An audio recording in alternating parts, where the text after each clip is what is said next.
Hello, everyone, and welcome to the first of what is going to be many video lectures, online lectures, concerning the fact that we are now home for the rest of the semester. As you know, this is going to be challenging. I hope all is going well with you. I know that many of you are experiencing possibly some significant challenges in terms of what may be going on as far as where you are, the difficulty in doing schoolwork, along with dealing with other life issues that relate to not just the concerns we have over staying healthy and well, but everything that goes with it, with the challenges in terms of maintaining normal life. So I know there's going to be challenges, and I'm expecting that as you have challenges, you're going to email me, you're going to call me. I will make sure that my number should be actually in Blackboard anyway, is there, so you can call me if you want. You can email me and I can schedule a call with you if you want to do that. If you don't need that, that is fine too. I want to make this as easy for you as possible while still doing what we have to do, which is go through the material. Like all things, when life gets difficult, in the workplace, you have to keep doing your work, even though you don't want to. Work sometimes suffers because stuff is going on. And sometimes it might be the case with your schoolwork as well, as you've had happen over the last few years you've been in college and every year before that. So once again, it's another challenge, unfortunately. This is a new one for us, certainly in the US and let alone here at college and at Concordia. So I know there's a lot going on. Let me know if you have challenges. Otherwise, we'll do the best we can to keep things as close to normal as we can. That's all there is, right? That being said, this is now week 11 of 15. There are not many weeks left here. We're kind of 5 weeks remaining, right? So we're the best we can with weekly lectures, regular discussion board posts as you always have. I'm going to be grading those a little tougher because that's now what you have. That's kind of like, that's essentially your participation grade. Since there really is not going to be live participation grade, this is going to be the kicker for seeing how it turns out with not just your discussion board posts, but your participation, which is now going to put your grade on your postings essentially looking closer to 35%, if you really think about it that way. About a third of the class. So it's really important you put a lot of effort into those. That being said, we'll talk more about that. I'll put more into my emails about that, and I'll try to do the best I can to give as much information as possible to make it easy on you, including this week when you're going to have your discussion board post for the first one in this online format, due by the end of the week Sunday.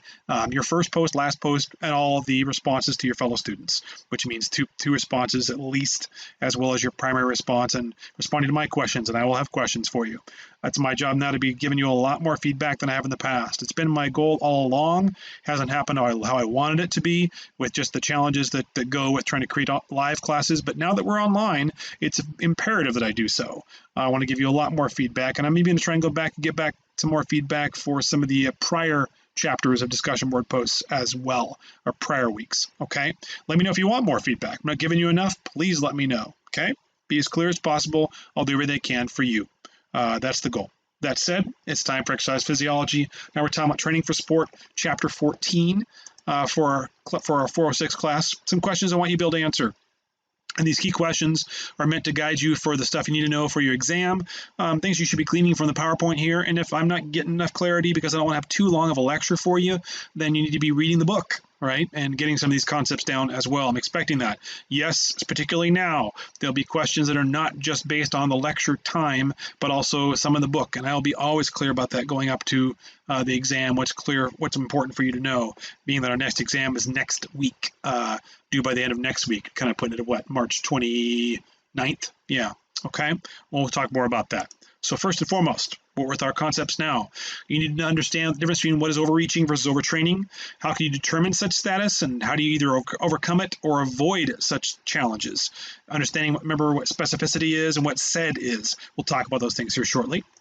What is detraining? When does it occur? How much of the training effect can be lost? What are the various measures of intensity?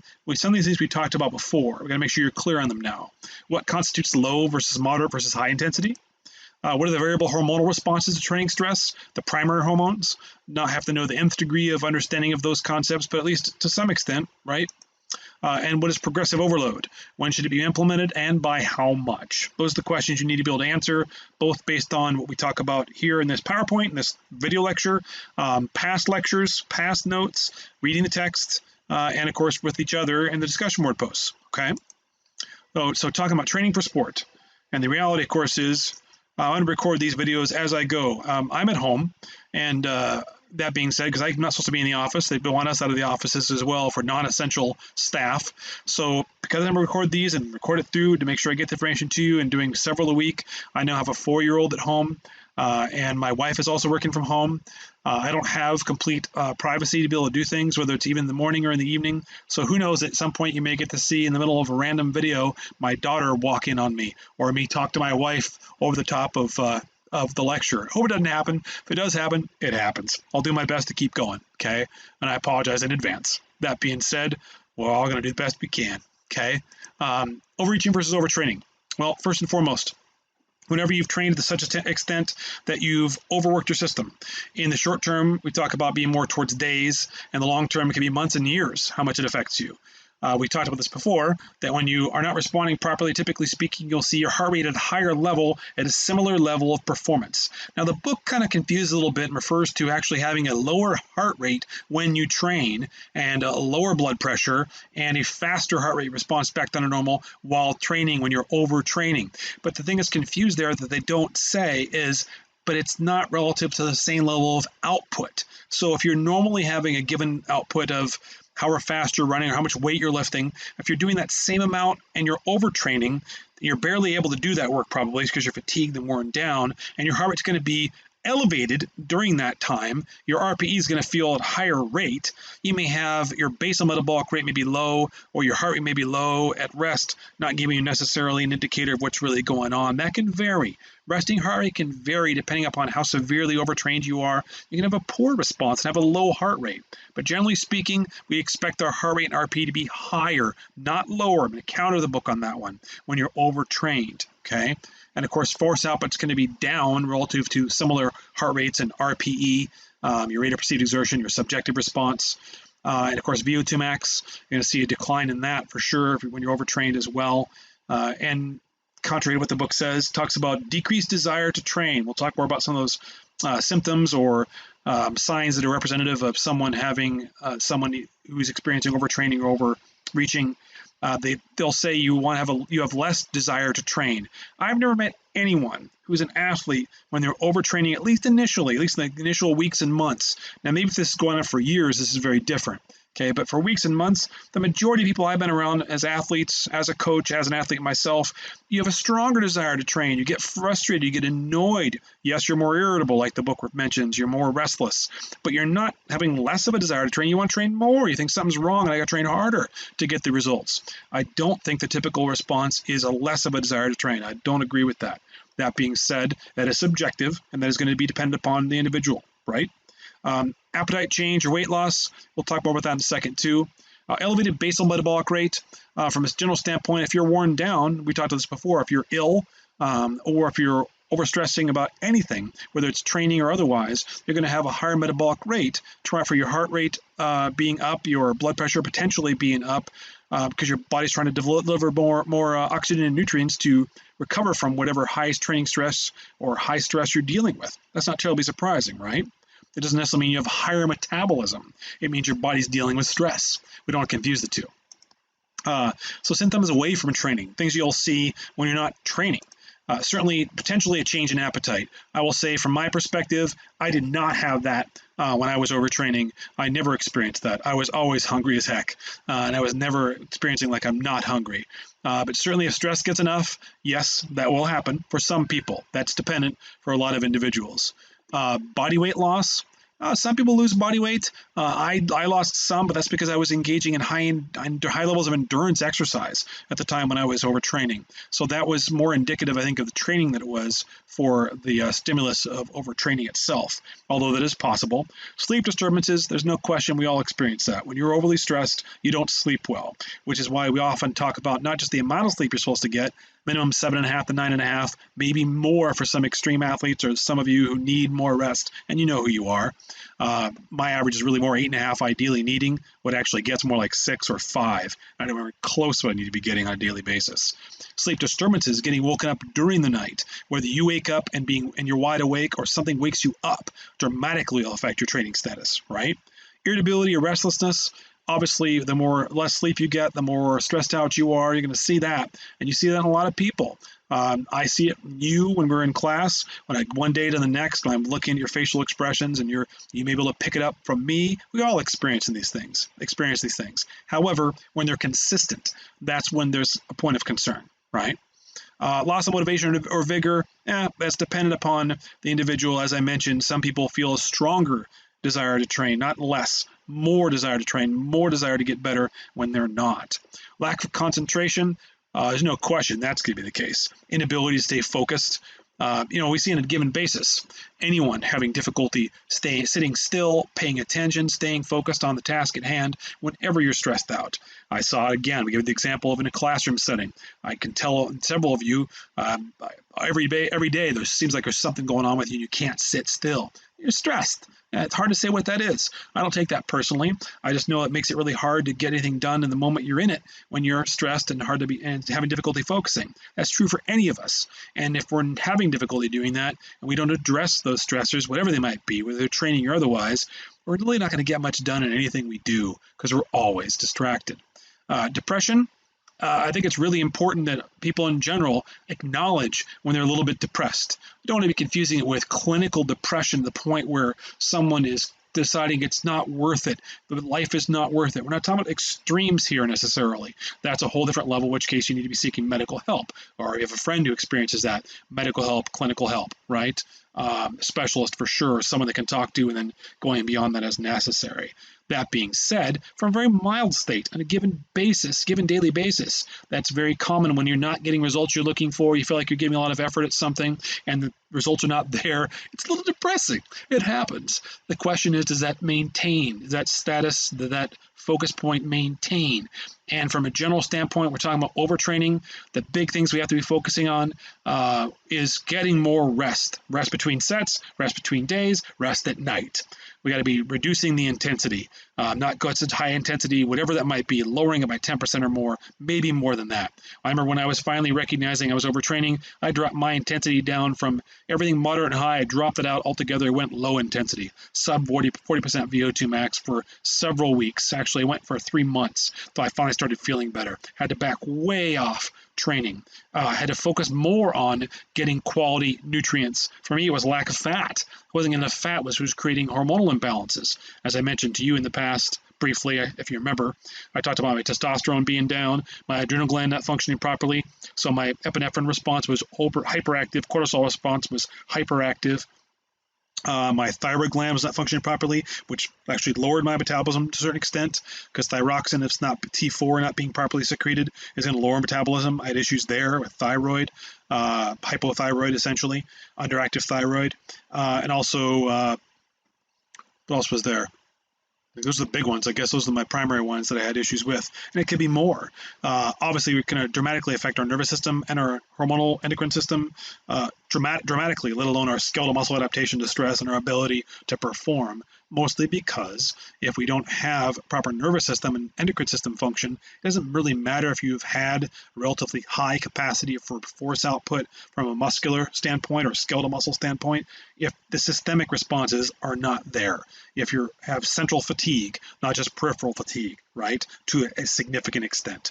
And I thought that was interesting, the point that they made in the textbook, and I've seen this before, but it's an interesting note to talk about a lack of appreciation for things. There's no question, when we're stressed in general, whether it's physical stress or any form of stress, you do tend to show a lack of appreciation for things because you're so focused on things you've got to get done, rather than saying, hey, I'm pretty fortunate things are going well. I'm pretty fortunate things are going well. I'm healthy. As far as I know, there's nothing going on with me, nothing going on with my daughter and my wife. Hopefully the same for you and your family. But it's easy for us to get distracted in that regard, and it's important to get back to that however we can to appreciate things. And a lot of times helping other people out can have a way of keeping you focused on what you need to get done, and it takes some away, the stress away or the sting away from your own performance challenges, whatever they might be. Symptoms during training, fatigue, obviously, right? And we mentioned before that primary place you start to see fatigue is when when a form or technique breaks down. It's pretty easy to see in something like basketball. When you're shooting, your shot's a little short, it's a little bit off, you're not shooting as well. Right away you can see it. Running, no, they won't be as fast, right? The more difficult ones are going to be, overall skill of sport. There's so many variables. You got to be paying close attention to your athletes, or if you are an athlete, you got to recognize when something's a little bit off. Coordination's a little off. When I get up in the middle of the night, when my daughter cries out, I got to go see her in the middle of the night, I stumble around like I'm drunk, and I run into walls, and I practically fall off onto the bed as I get off the bed. Coordination's not there because I'm fatigued, I'm worn out. Woke me up in the middle of the night, I don't have the coordination firing. That's an extreme case. I hope it would be like that all day long, but minor challenges can dramatically affect sport. And if we don't see that early on, we're going to see much greater levels of fatigue. And that's what most coaches, I think, don't take enough time to do. And we talked about this in the past, to actually focus on how fatigue is playing a role, not from a standpoint of you can't do it anymore. That you never let an athlete get to that, in my professional opinion, ever. Okay? Unless you're just punishing somebody, which I don't get. That being said, that's my coaching preference. But from a standpoint of physiological performance, that makes no sense. You want to see someone stop when they're fatigued, take a break, try and do it again. Wasn't there? That was the last set or last interval or last drill, right?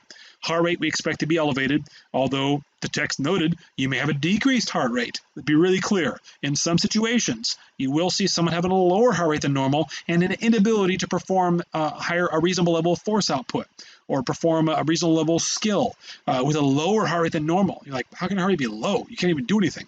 That can happen too. It can go both ways on that. Blood pressure, when you're highly stressed, tends to be high, but there is the potential during high times of overtraining type stress or overreaching. Blood pressure might be lower than normal. Inability to get oxygen and nutrients to the tissues, and having improper systemic responses, not having proper vasodilation of blood vessels, consequently not getting adequate stroke volume, body basically overstressed and overworn down, not getting a proper hormonal or endocrine system response in a appropriate manner, right? Heart rate recovery. Your book actually noted that actually you might have a faster recovery following activity. And I think what the book didn't note is that would not be true at your highest levels of output. If you normally lift a given weight, and that's your maximal weight, or you normally run a given speed, or you normally can jump a given height, or whatever it might be, your maximal efforts, you're not going to see a lower heart rate at a top end output when you're overtraining. You're not going to see that. You're going to see the heart rate come back down quicker because you weren't even able to get the heart rate up very high because your body's so worn down. So that is when you'll see a faster heart rate recovery relative to being overtrained. Your heart rate will never really go up that high. So it's not really fair to quite refer to it that way. I think it's a little bit unclear and needs more clarification the way they refer to it in the text. That being said, we taught this before, the need to reduce output to between 40 to 60% VO2 max. You could argue as high as 70%, but the reason we say 40 to 60% VO2 max and not more than 50% output could be lower than those numbers, absolutely, is that's when you see the decreased cortisol levels, technically around 40% VO2 max, even as low as 30%, tend to see the lowest levels of cortisol response, whereby when someone's overstressed and they're worn down, that's exactly what I see. You see less cortisol secretion at that 30 to 60%, somewhere in there, 40, 60% VO2 max, heart rate well below 70%. More so than you see when someone's sitting down doing nothing. That's phenomenal. That's very, very important. We've talked about this before. That's a dramatic reason why you don't want to not exercise when you're stressed out. One of the primary things I found when I was experiencing issues with chronic fatigue and people talking about autoimmune issues, it was a great focus for me for a number of years, talking with doctors, talking with trainers, talking with coaches, talking with other athletes, is that you do not want to stop exercising. You got to stop with the high intensity stuff. You may have to stop with the moderate intensity stuff, or at least the high end of the moderate, but you got to be either low end of moderate or low intensity. You don't want to miss, assuming you're actually not ill. Otherwise, you got to do something that will stimulate proper hormonal responses, more white blood cell, proper response of leukocytes, of your lymphocytes, I should say, and cortisol response going down, better insulin sensitivity, all those things that go along with proper activity, not just staying completely at rest or overdoing it, both extremes, okay? And of course, as we mentioned, to be clear, so days in recovery is we're talking about overreaching. When you can rest a few days and you get back to it, you got some good sleep, you ate well, took a little break from training a little bit over the last week or so, got back to it, feeling good, overreaching. Okay, it's overtraining when that doesn't work. Okay, when it's more, you need more rest, you need more reduction in training intensity, more of a reduction in training volume, more of a reduction in training duration. That being said, number of sets, length of sets, intensity of your sets, and the rest periods change. All those things change. In my opinion, when you're pretty sure you're overtraining, and once you think you're overtraining, you're well past the point. Right, you plateaued a long time ago. Now you're way past it. You got to take a big back step, in my opinion, is 20-30% or more drop in output or VO2 max over what you've been doing to make sure you don't overdo this and create potentially more concerning health issues, let alone lack of performance. Okay. Hormonal responses to trim with too much stress, cortisol increases. Cortisol is a normal response, that HPA axis, the hypothalamic adrenal axis, right?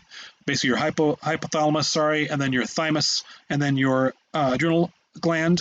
You basically have your hypothalamus secreting corticotropin releasing hormone, and that triggers the thymus to basically secrete essentially adrenocorticotropic hormone, which then signals the adrenal gland to secrete epinephrine. And that's a normal stress response, right? That being said, that won't happen appropriately. It'll happen constantly or fairly continuously or inconsistently when you want it, and when you don't want it, it is up. So you have too much stress, your body's trying to cope with that. That's why we got to reduce the cortisol levels, even though it's a normal response to stress, helping mobilize free fatty acids, preserve glucose, basically free circulating glucose. However, trying to use up basically protein and fat, especially during long duration activity, that's when cortisol really tries to really help you for prolonged activity, helping preserve glucose as much as possible, preserve glycogen stores by production of gluconeogenesis or utilization of protein and some fat, the lipolysis in the liver to help give you energy and preserve, hopefully, as much as can be of skeletal muscle and glycogen. But testosterone will decrease as well. We talked about this before. Anything where you engage in high intensity, 75% VO2 max or above, which relates to anything that's glycolytic or ATP-CP, energy system wise, where you're engaging in such a thing for an hour plus, any kind of activity that's that high of an intensity, it's a good chance you're decreasing your testosterone. That's why, other than warming up and cooling down, we talked about this before, you want to reduce that training duration of time to that hour or less to preserve testosterone, which is vital, especially if you're a glycolytic performer or trying to improve glycolytic capacity, or your ATP-CP power athlete, maximum force output focused training right now. You want to make sure you maximize testosterone. You don't want to see a drop in that, right? And that's also going to trigger growth hormone and IGF growth factor, all those things you do not want to see go down, that will go down along with testosterone. Thyroxine decreases, as we mentioned, that T4, it regulates your metabolism. Your metabolism will drop if you have too much stress. This is not just training stress, it's stress in general, right? You know, when you're stressed out in general, you try to train effectively, it's not there either. Any factor can affect this, but we're talking specifically toward exercise at the moment here. Once T4 goes down, metabolism goes down, and more stress is not going to help. That's when you have to reduce stress, not entirely, reduce it to a lower level until you can recover properly and come back up to a normalized level of performance and return to normal training. Again, that depends on whether you're overreaching or overtraining. Suppressed immune function, well, in general, and you see this now with a lot of people with COVID-19 who've had like Rudy Gobert and Donovan Mitchell and other top tier athletes. When I say top tier, like they're professional athletes. We know their names. They make multi-millions a year doing what they do. They have suppressed immune system because of the 5 to 24 hours-ish post high intensity exercise. Your lymphocyte response, your T cells in particular, I should say, part of the adaptive immune system, dramatically reduces, consequently making you open to and basically possibly getting ill, which is why it's so common for top tier athletes, especially when they're going competition, maybe 1 or 2 days off another competition, or competition days back to back. All those kinds of things can dramatically affect your probability of getting ill. It's why it's so important that during those times you get more sleep, higher levels of nutrition, not less. But like all things, you start to feel like you're invincible once you're performing at a high level, and you start thinking that you can get away with less sleep because you have in the past. But it will catch up to you. And unfortunately, we've seen some athletes have that happen with them, more susceptible to a viral infection like COVID-19. And because they're high performers, they'll recover from it in all likelihood. They won't have, a high mortality rate, thankfully. But that being said, they will still be susceptible to getting ill, as everyone is, with suppressed immune function following high levels of stress. Short term, up to 24 hours following high intensity stress, or longer term from overtraining type stress, whereby you have a hyperactive immune system where your body is responding to stress so frequently at such a high rate, it actually can destroy normal cells, healthy cells, your natural killer cells, the macrophages, all those different immune system responses can be going after your healthy cells because it actually becomes on such high alert, it's not even sure what's an appropriate stressor and what's not anymore, which is obviously a big warning sign. Okay. And of course, detraining in general, we talk about detraining, we're talking about you taking anywhere off from about a few days to up to about 3 months. That's when detraining typically occurs. You see the biggest changes. Obviously, you go more than a few months, up to 3 months, you're going to have a whole host of detraction in performance benefits. But you're really seeing as much as a 5 to 7% decline in as little as 10 days. For force output, as much as 20% or more in VO2 max, let alone force output, after 3 months away from training. And we talked about this before, but getting it back, kind of bringing training back in again, good news is you can get hypertrophy back pretty quick. You really can, what you lost. Not talking about gaining above what you were before, or basically progressive overload or what you had in the past. But getting back what you already had is not terribly hard to do with consistent training. 6 weeks can be get back what you lost. Have been off for 6 months. You can get it back. That being said, making gains from there is always a high level of difficulty, right? So the general rule is don't take more than a few days off if you're concerned about losing performance benefit.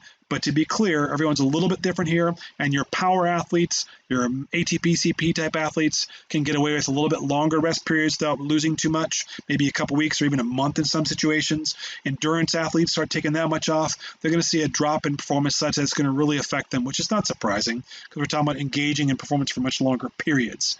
You have to gauge it a little bit according to what someone's needing versus their performance training in recent past, their genetic probabilities, genetic differences. That being said, kind of leads us more to tapering.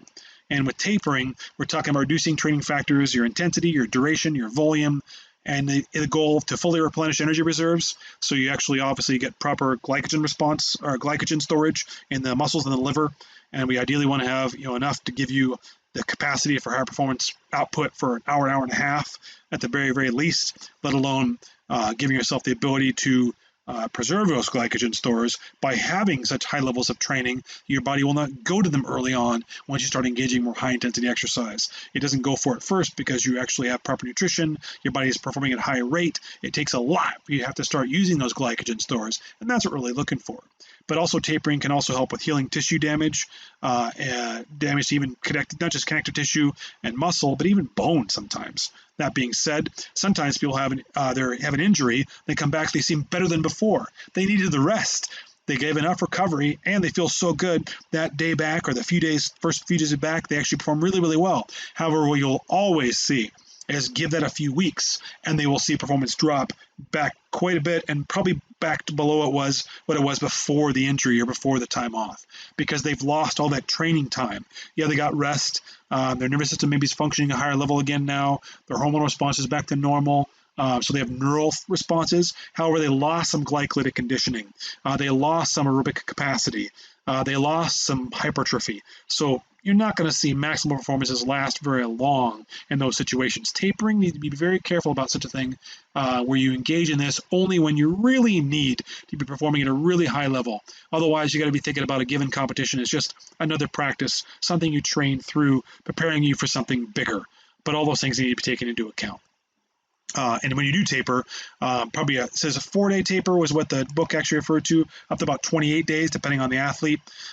Typically, that really could be as low as 3 days, whereby if your competition's a Friday, Tuesday might be a high to high end of moderate intensity day, Wednesday more of a moderate intensity day, and Thursday maybe low intensity day, right before you're supposed to peak on Friday. Or it could be 3 days off for some people.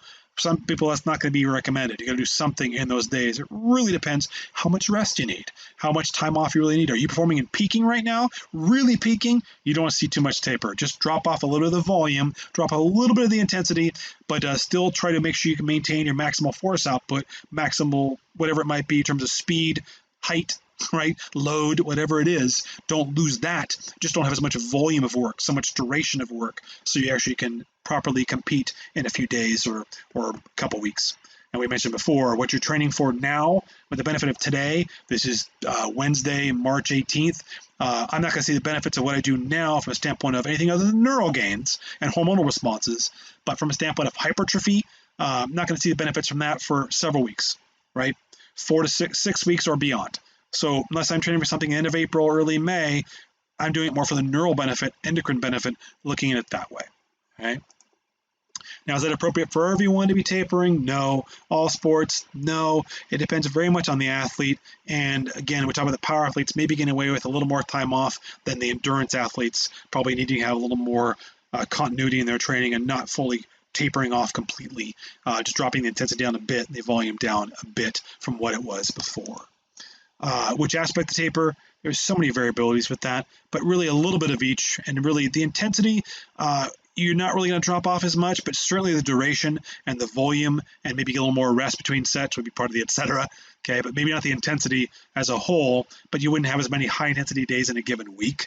That's for sure. Okay. And symptom wasted training, that was from before. Last slide, didn't get that taken care of there. Get off of there. Challenges in home online video lectures.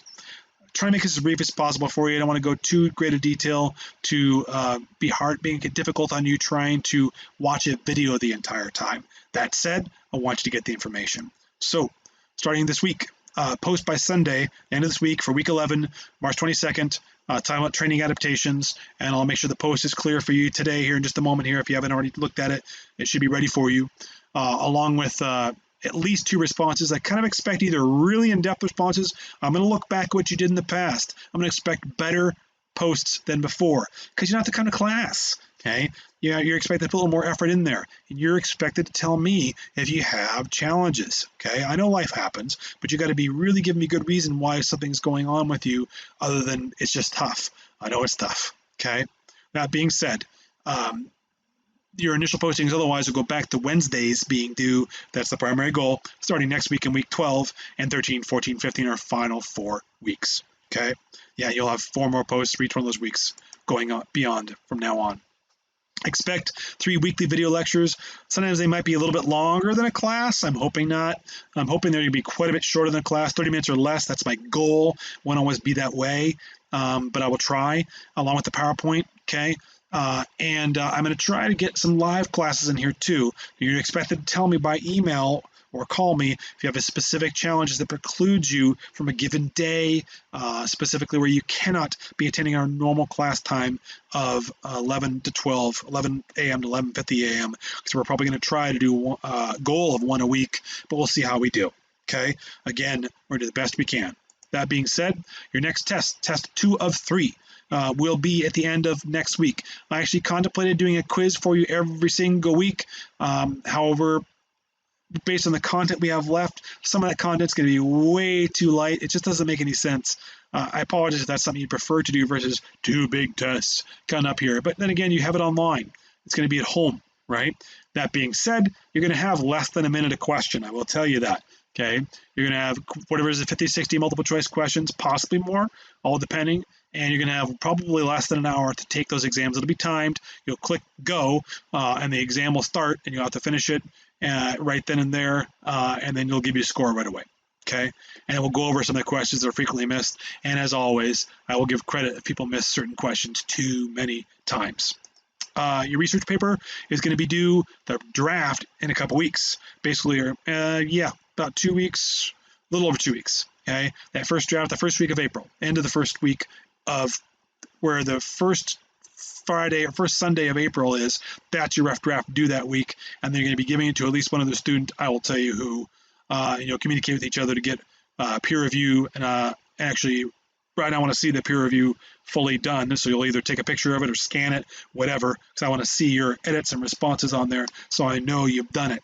Okay, so they can help them. You can help each other with your final papers. That said, I believe that is it, in which case I will look forward to seeing you again, or so to speak, through our video responses together here again soon. I wish you very well. God bless you. Take care. Let me know if I can do anything to help you out, and see you next time.